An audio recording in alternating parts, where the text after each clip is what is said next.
نحمده ونصلي على رسوله الكريم اما بعد فاعوذ بالله من الشیطان الرجیم بسم اللہ الرحمن الرحیم نساؤکم حرث لکم فأتوا حرثکم انا شئتم صدق اللہ العظیم۔ محترم بھائیو، آج ایک اہم سوال کا جواب دینے جا رہے ہیں۔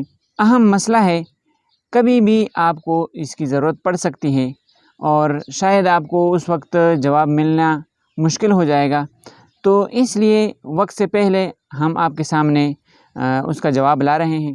سوال یہ ہے کہ کیا شوہر اپنی بیوی کے زیر ناف بال صاف کر سکتا ہے یا نہیں؟ محترم بھائیو، ہو سکتا ہے کہ اب اس مسئلے کی شاید آپ کو ضرورت نہ ہو، لیکن شاید آنے والے وقت میں آپ کو اس کی ضرورت پڑ جائے۔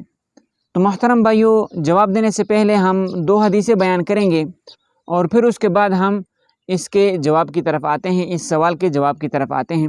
تو محترم بھائیو، پہلی حدیث یہ ہے کہ حضرت عائشہ رضی اللہ تعالی عنہ فرماتی ہیں، نہ کبھی میں نے آپ صلی اللہ علیہ وسلم کے سطر کی طرف نظر اٹھائی یا یہ فرمایا کہ میں نے کبھی بھی آپ صلی اللہ علیہ وسلم کے سطر کی طرف دیکھا۔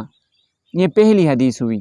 اس حدیث کے ذیل میں صاحب مظاہر حق علامہ قطب الدین دہلوی رحمہ اللہ فرماتے ہیں کہ ایک روایت میں یہ بھی آتا ہے کہ حضرت عائشہ رضی اللہ تعالی عنہ فرماتی ہیں کہ نہ کبھی میں نے آپ صلی اللہ علیہ وسلم کے سطر کی طرف دیکھا اور نہ آپ صلی اللہ علیہ وسلم نے میرے سطر کی طرف کبھی دیکھا۔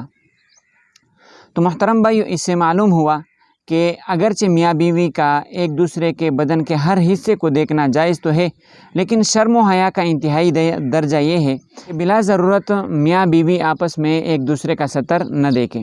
محترم بھائیو، یہ 2 حدیثیں ہوئی۔ اب آتے ہیں اس جواب کی طرف کہ کیا شوہر اپنی بیوی کے زیر ناف بال صاف کر سکتا ہے؟ کہ اگر بیوی پیٹ سے ہو تو ضرورت پڑ جاتی ہے اس وقت، کیونکہ بیوی کو یہ ضرورت ہوتی ہے کہ زیر ناف بال صاف کیے جائیں، لیکن مسئلہ یہ ہوتا ہے کہ جب وہ پیٹ سے ہوتی ہے تو مشکلات کا سامنا ہوتا ہے۔ تو اب کیا شوہر اس طرح کر سکتا ہے یا نہیں، اس کے بال صاف کر سکتا ہے یا نہیں؟